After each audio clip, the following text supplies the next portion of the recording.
Fue en el año 83. Andamos escondidos porque a veces el ejército llega en nuestra comunidad y nos salimos huyendo. Pueblos enteros desaparecieron. Más de 200.000 víctimas. Una de las guerras más sanguinarias de Centroamérica. El conflicto armado interno de Guatemala desplazó a 1 millón de personas. Miles de niños se perdieron por el camino. Totalmente nos descontrolamos. Perdimos el muchachito, lamentablemente, esa tristeza, ¿verdad? El muchachito era 4 años y medio que dejamos perdido. Y después, al final de cuentas, el ejército le encontró ese niño y se lo llevó.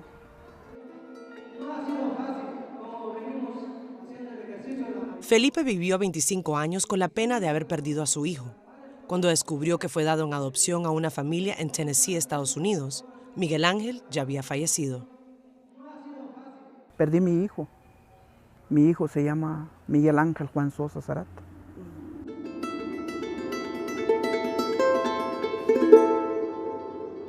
...126 soldados cada compañía. La lucha armada entre gobierno y grupos rebeldes en Guatemala destrozó al país durante décadas, desde 1962 a 1996. Pueblos mayas enteros fueron exterminados en una matanza que se ha clasificado como genocidio.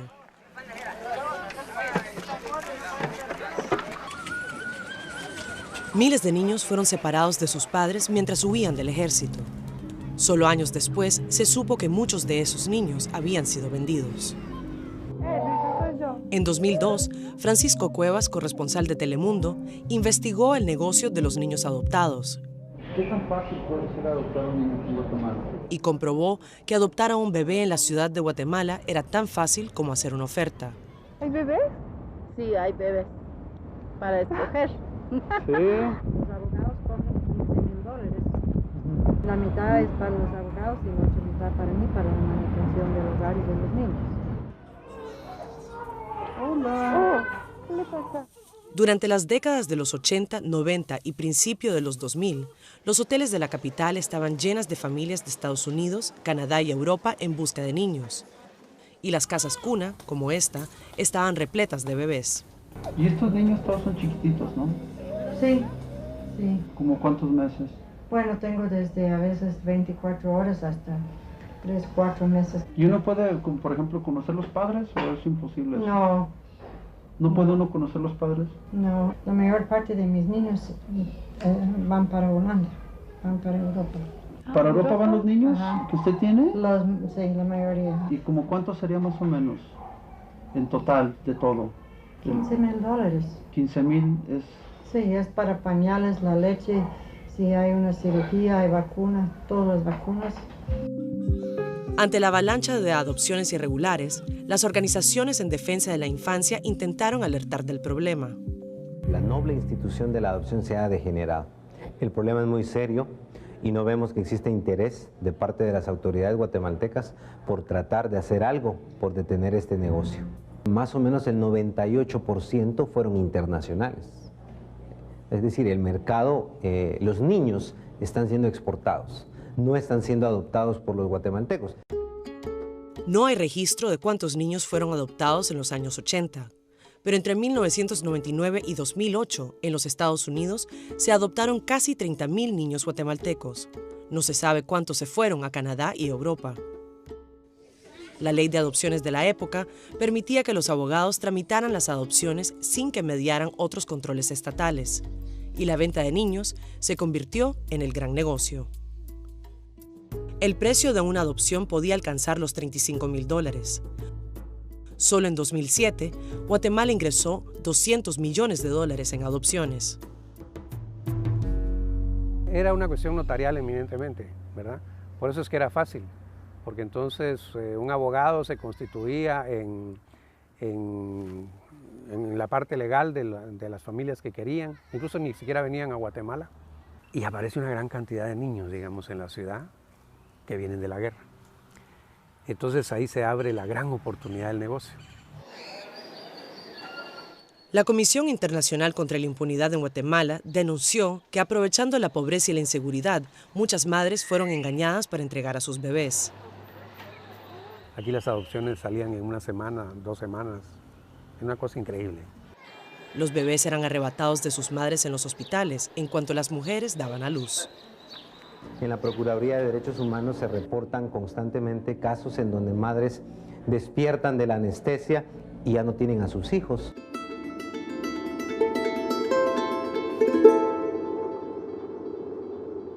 Yo nací en el hospital. Ella dice que a mi mamá que ella ha perdido a su bebé, que el bebé se murió. Mi mamá pregunta al cuerpo. Dice que no está posible porque yo estuve en una tumba. Mariela Sifontes fue robada del Hospital Roosevelt de la ciudad de Guatemala. Una familia de Bélgica la adoptó cuando tenía 11 meses. Le cambiaron el nombre a Colleen Fanon. Tuvo una infancia feliz, pero quiso saber quién era su madre biológica. Cuando yo mire en el espejo, yo no puedo decir que yo soy igual que una otra persona aquí, o que yo parezco a una otra persona. Yo no tengo mi madre biológica. Y yo pregunto a mi mamá si yo puedo ver mi papelería, y mi mamá me dice que sí. Después de una larga búsqueda de más de 10 años, se reencontró con su mamá biológica en Guatemala en enero de 2018. Cuando yo estuve en sus brazos, yo sabía que ella es mi mamá. Quiero agradecerles por este medio, les agradezco por haber criado a mi hija, por haberla educado. No tengo cómo pagarles lo que ustedes hicieron por ella. Se los agradezco de todo corazón. Que Dios los bendiga desde acá de Guatemala. Yo les mando un fuerte abrazo. Yo estoy enojada con la gente que hicieron eso, porque me robaron 31 años de vida con ella, con mi familia también. Y la primera vez que yo vi a mi mamá, yo pensé que ella es una mujer muy fuerte, que yo soy orgullosa de ser su hija. La verdad es eso. La adopción de Mariela fue tramitada por Hacer Puente, una agencia que operaba en Bélgica y Francia. Nunca mis padres adoptivos sabían que yo soy una niña robada. Nunca, porque la agencia de adopción es una agencia oficial de Bélgica.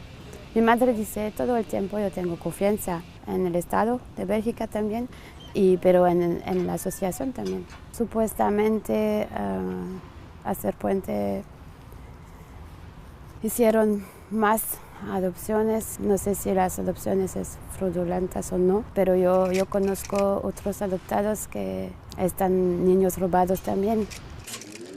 El tesorero de Hacer Puente en aquellos años era Bernard Santoban. Su carrera le llevó a la dirección interina de UNICEF Bélgica y dimitió cuando fue vinculado a estas redes de adopción en mayo de 2019. Le directeur par intérim d'UNICEF Belgique a été écarté de son poste aujourd'hui. Il est accusé par un journaliste flamand d'être impliqué dans une affaire d'adoption frauduleuse qui remonte aux années... Solicitamos una entrevista con Santoban y a través de su abogado contestó que se abstiene de hacer declaraciones públicas y repite que nunca fue testigo de actos ilegales ni participó en ellos. La justicia federal belga abrió una investigación a Hacer Puente por tráfico de niños. Otro de estos niños es Alberto Zun. Llegó a Bélgica en 1985, con apenas 1 año de edad. Cuando creció, también quiso volver a sus raíces y hace 5 años comenzó a buscar a sus padres biológicos en Guatemala y también en México. Oficialmente nací en un pueblo que se llama Catarina San Marcos y ya sabemos que ahí era como un hub para niños que eran robados en Tapachula, en Chiapas, y después los llevaban a la capital guatemalteca para mandarlos a Europa u otros lugares. En sus papeles de adopción hay 2 nombres, Rebeca y Alfredo. Ambos firmaron como padres biológicos, pero cuando Alberto encontró a Rebeca, resultó que no era su verdadera mamá. Ella me dijo, mira, yo sí aparezco en la papelería, pero yo no soy tu mamá para nada. O sea, solo me contrataron hace 30 años para decir que fuera tu mamá, pero nada. Rebeca, ¿cuándo me vio la última vez? Yo no lo miré nunca. ¿Nunca me ha visto? ¿Nunca? Yo nunca no lo conocí a él. ¿Para qué le voy a decir que yo no? Nunca. Tampoco Alfredo era su papá biológico, como confirmó un examen de ADN. Según la Fiscalía de Guatemala, Rebeca y Alfredo formaban parte de una red de tráfico. Rebeca fue contratada por Lucinda Bautista, la esposa de Alfredo. Bautista ha sido arrestada 3 veces por tráfico de niños y está en libertad en paradero desconocido. La mujer de mi falso papá es una traficante de niños que tenía una casa con mujeres que se dedicaban solo a dar su bebé y ella también mandaba a otras mujeres a robar niños. ¿Cómo te sentiste, Alberto, al darte cuenta de que estabas, pues desafortunadamente, que te habían traficado? Bueno, yo al inicio estaba perdido, estaba un poco decepcionado porque pensaba que todo iba a ser fácil, pero ahora me dio más fuerza, sobre todo porque estoy viendo que hay muchos otros, no soy el único, hasta antes de mí había otros. Lucinda Bautista era el primer peldaño en una red de tráfico que se extendía a los niveles más altos del gobierno de Guatemala. Sí, sabemos nombres de abogados y hasta de personas más altas que tenían que ver con el poder político en ese entonces. ¿Cómo qué? Como Ofelia de Gamas, una de la familia del ex dictador guatemalteco, que aparece también en mi expediente como la mujer que me llevó a Europa. Ofelia de Gamas era cuñada del entonces presidente Óscar Humberto Mejía y, según la justicia guatemalteca, estuvo vinculada con varias redes de adopción irregular. Alberto conserva los comprobantes de pago que muestran que sus padres adoptivos enviaron al menos $6,000 a una cuenta de Nueva York a nombre de Ofelia de Gamas. Su mamá creyó que estaban pagando los procesos de adopción. Lo que no sabía es que estaban comprando un niño. Cuando supo esto, se puso muy triste porque ella, su sueño era ayudar a un niño con necesidades. Pero por lo que estamos viendo, ella adoptó un niño que fue probablemente robado. Y entonces ella sabe que hay otra mamá en un lugar que está buscando, como muchas mamás aquí, que están buscando a su hijo sufriendo. Y ella no quería esto. Pues la búsqueda de los niños desaparecidos forma parte de la memoria colectiva de Guatemala. Alberto abrió una investigación en el Ministerio Público de Guatemala, pero sabe que encontrar a sus verdaderos padres es casi imposible. Todavía hoy no sabe si es guatemalteco o mexicano.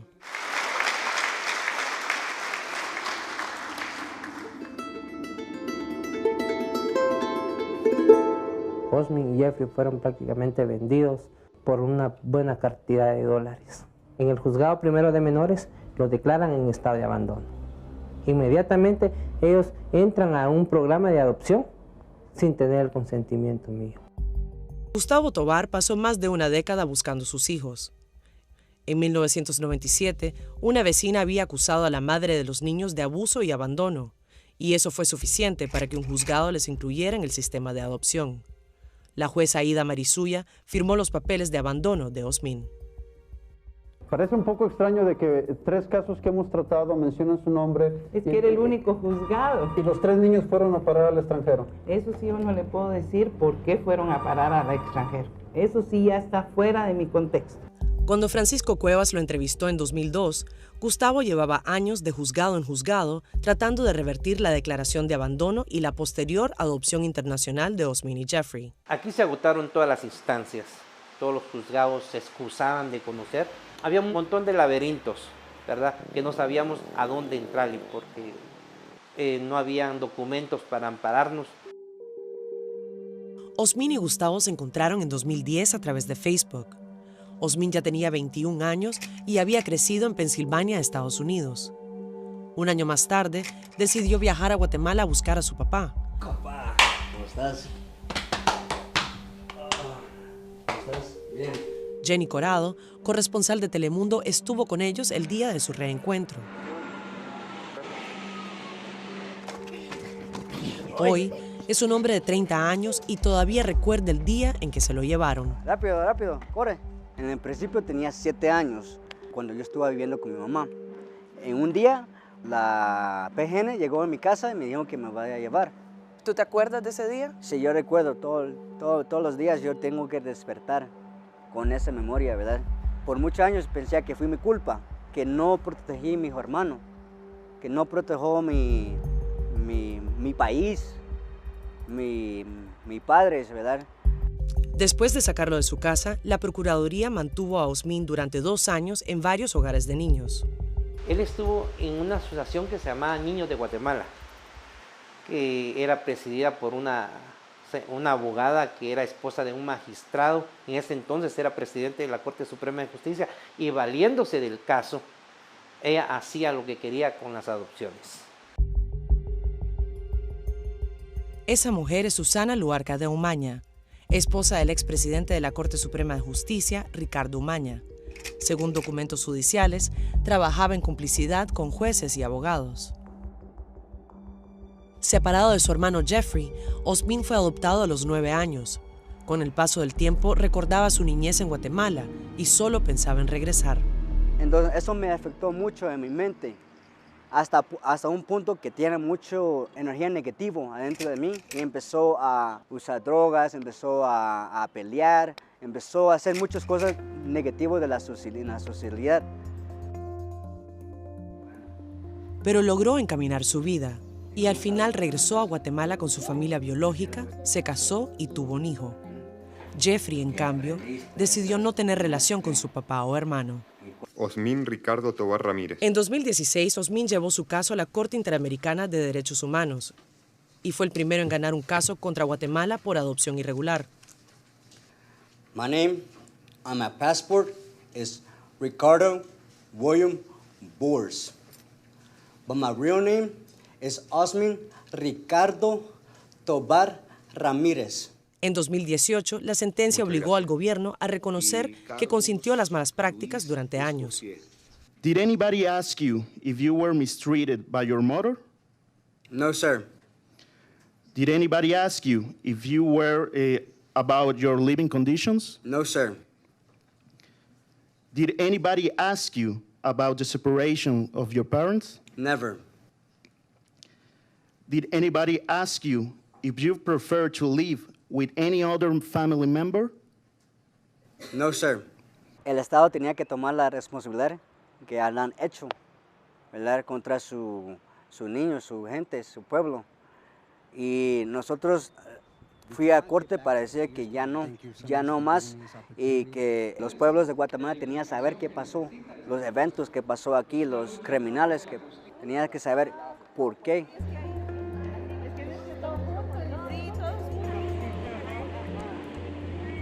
Osmin ha conseguido que el gobierno de Guatemala le devuelva su nombre de nacimiento, pero aún no ha cumplido con las reparaciones. Susana Luarca de Umaña nunca fue condenada por el caso de Osmin, pero otro caso de tráfico de menores en 2015 la llevó a prisión y actualmente cumple una pena de 18 años. Eso sí, yo no le puedo decir. La jueza Ida Marizuya murió sin que se le imputara ningún cargo.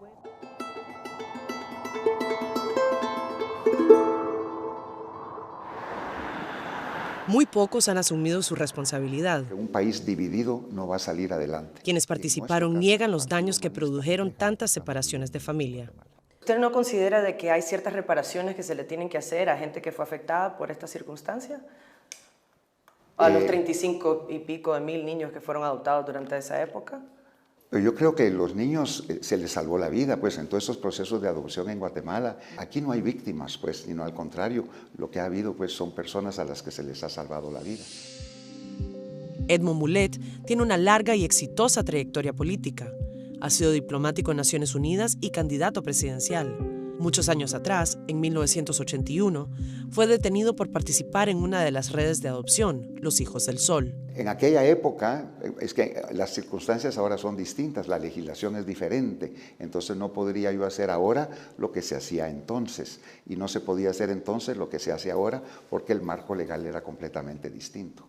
Lo acusaron de tramitar los pasaportes de 5 niños que estaban en adopción, pero todos los cargos en su contra fueron desestimados a principios de los años 80. Y digamos, el señor Muletora fue por una cuestión humanitaria, fue por ayudar a los niños, por salvarlos en aquel momento. Pero usted tuvo información, díganos dónde están. Tráiganos los archivos de las adopciones para encontrarlos y que se encuentren con sus familias. Que me arrancaron el corazón Durante 3 décadas, miles de padres lloraron la desaparición de sus hijos. Mi hijito cuando lo llevó al ejército tenía 1 año. Hoy, aquellos niños buscan a su vez a sus familias biológicas. En el 80% de los documentos que he tenido a mi vista con los casos han tenido anormalidades. Más que todo, direcciones ficticias, una lista de miembros de la familia inexistentes, entre otras cosas. Saúl dedica gran parte de su tiempo a buscar a las familias de aquellos niños perdidos, pero continuamente se encuentra con trabas. En el registro civil no siempre le dan información.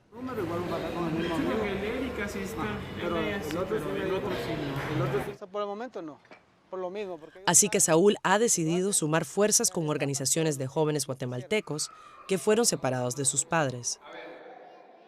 Una de ellas es Next Generation. La dirige Gemma Givens. Familias buscando sus familiares. Gemma nació en 1991. Se llama en realidad Alejandra Yaqui y es de origen maya cachiquel. Es como decir que a tener 2 realidades de una vida. Una vida normal en los Estados Unidos, también tener un vacío de mi historia aquí en Guatemala. Puso en marcha Next Generation para acompañar a otros jóvenes que, como ella, buscan a sus familias en Guatemala. 400 jóvenes se han puesto en contacto con Gemma para intentarlo.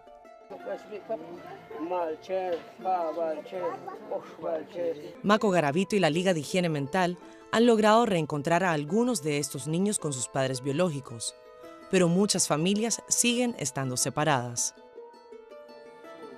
En un país donde habitan 23 etnias mayas que sufrieron la guerra en silencio, décadas después aún resuena el eco de sus pérdidas.